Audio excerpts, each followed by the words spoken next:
만나서 반갑습니다.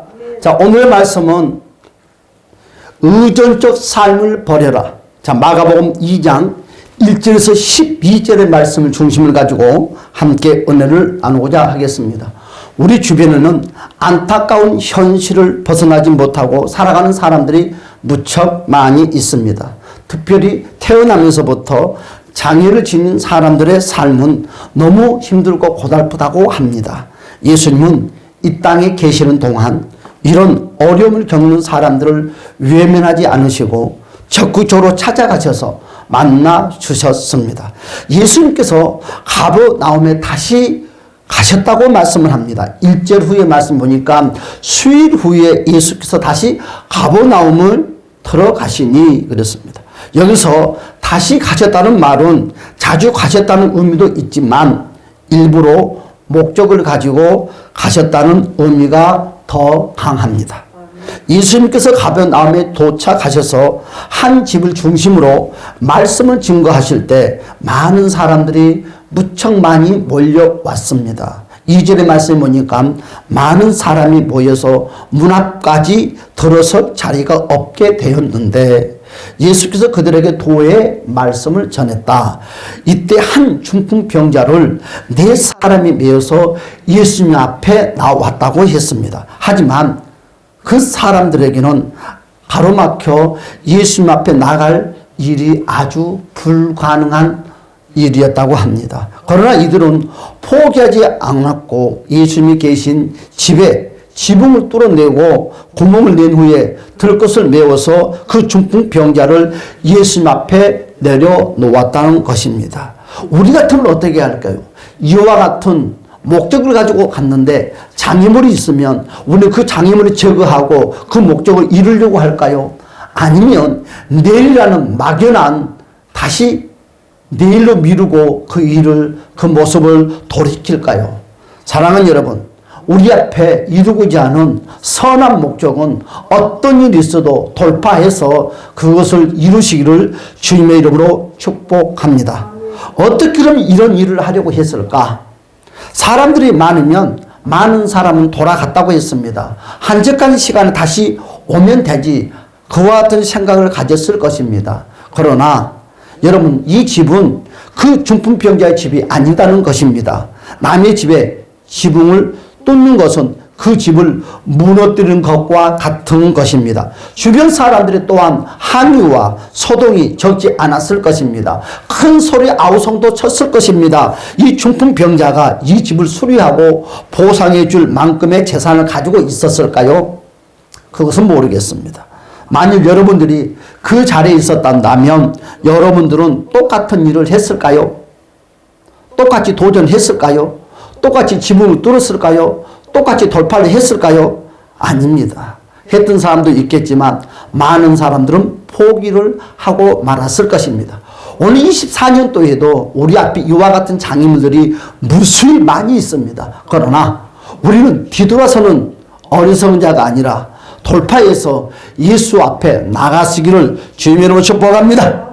중풍병자와 그 일행을 벌린 바로 소동을 보시던 그 예수님은 뜻밖의 말씀을 합니다. 11절의 말씀 보니까 내가 너로 이르노니 일어나 내 상을 가지고 집으로 가라.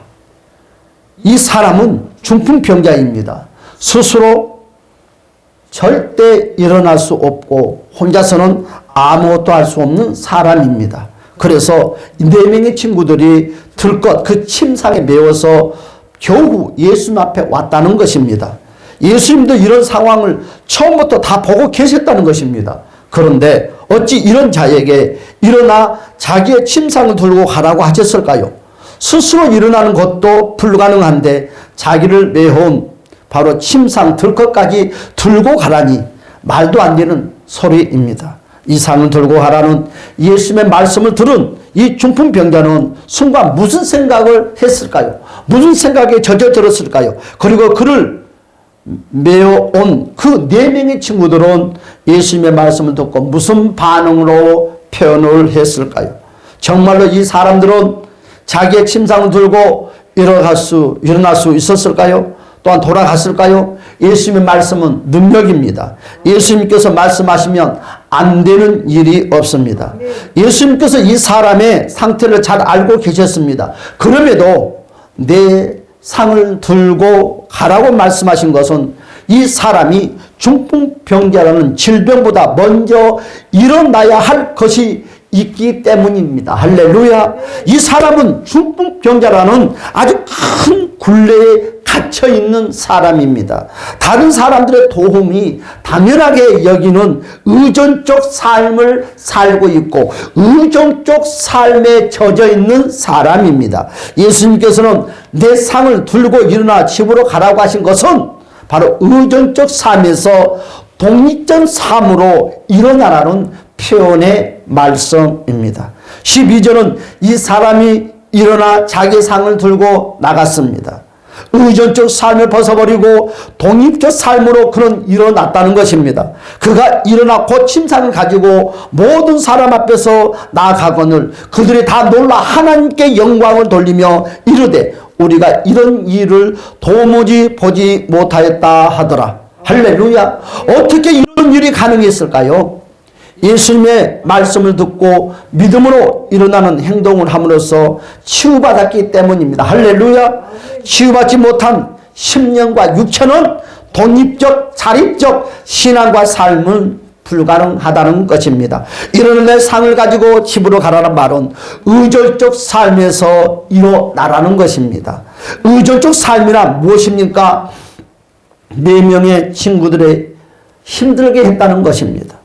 이 사람은 친구나 주변 사람들의 의존이 없이는 도움이 없이는 자신은 아무것도 할 수 없다고 여기고 많은 사람들을 괴롭히던 사람이었습니다. 그렇습니다. 자신의 상태는 아무것도 할 수 없다고 단정을 하고 또한 무조건 남의 도움만은 바라고 또한 기대하는 기생적인 삶을 살았다는 것입니다. 나는 아무것도 할 수 없어. 그러니까 너희들은 당연히 나를 줘야 된다고 생각했습니다. 아무 때나 손을 내밀고 자신이 도와주지 않으면 원망을 합니다. 자신을 도와주지 않으면 성질을 냅니다.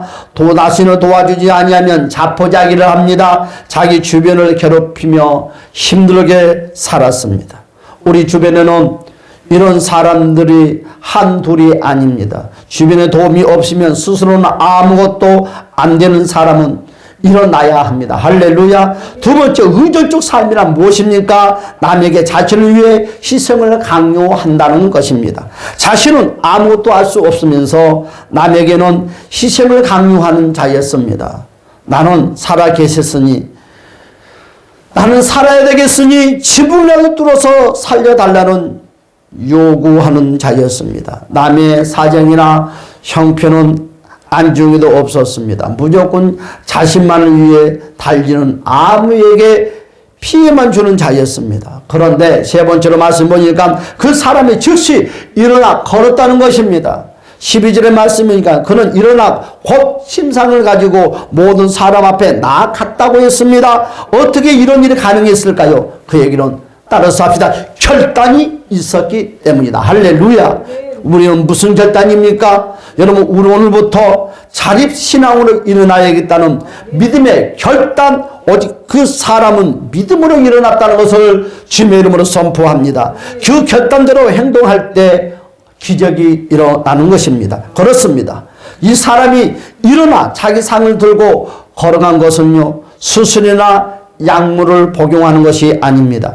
예수님이 이 사람의 믿음으로 결단하는 모습을 보시고 주님이 일어나게 걷게 하셨다는 것입니다. 치유해 주셨다는 거지요. 예수님 외에는 이 사람을 걷게 할 수 있는 것은 아무것도 없었습니다. 믿음 외에는 이런 기적을 받을 수가 없습니다. 믿음은 의존적 삶에서 독립적 삶으로 일어서게 하는 능력의 능력입니다. 예수님께서 보신 믿음은 예수님께서 자신을 치유할 수 있는 유일한 분으로 믿고 예수님께 나왔습니다. 예수님을 만나기 위해서 어떤 방해와 시련도 믿음으로 이겨냈다는 것입니다. 내 상을 들고 일어나라는 말씀을 믿고 그런 일어났다는 것입니다. 할렐루야. 이 사람이 자기 상을 들고 일어난 것은 오직 믿음 위에 믿음이었다는 것입니다. 사랑하는 여러분, 내 침상을 여러분 점검해 봅시다. 지금 내 신앙의 현주소, 과연 의존적 삶에서 나는 벗어나고 있는가? 아무 때나 아무에게나 손을 내미는 의존적 신앙과 삶은 내일이 없다는 것입니다. 늘 누군가에게 기대해 여러분 살려고 하는 자는 아무 역사도 일어나지 않습니다. 지금 나는 누굴 의지하며 살고 있는가? 지금 나는 무엇이 없으면 아무것도 알 수 없는가? 그래서 지금 나 때문에 힘들어하는 사람은 과연 없는가? 이런 사람들의 특징은요, 스스로 아무것도 하지 않으려는 근성이 있다는 것입니다. 그리고 적절한 도움이나 여러분 원하는 것을 갖지 못할 때는요, 아무나 붙잡고 억울하며 하소연한다는 것입니다. 언제나 자신은 할 수 없다는 온갖 핑계와 이유를 달고 산다는 것입니다.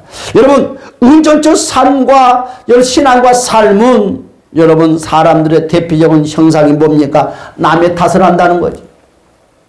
여러분, 의존적 신앙과 삶을 사는 사람들은요, 신앙의 성장이 멈추는 자들입니다. 이제는 내 자리를 들고 일어나는 안진뱅이와 같은 의존 쪽에서 여러분 독립적인 자가 되시는 주님 여러분 축복합니다. 그렇습니다. 내 상을 들고 자신을 붙잡고 있었던 불편한 모습은 이제 청산을 해야 됩니다.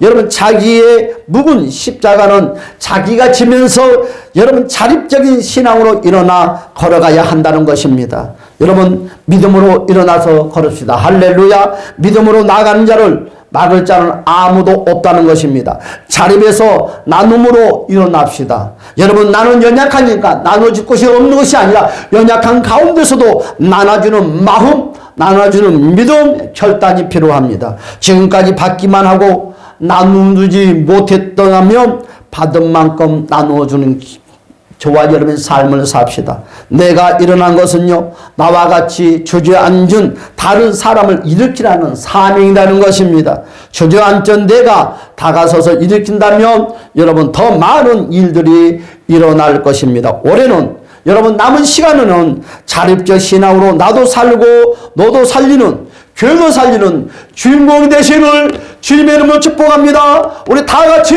통성으로 기도합시다. 주여! 주여! 주여!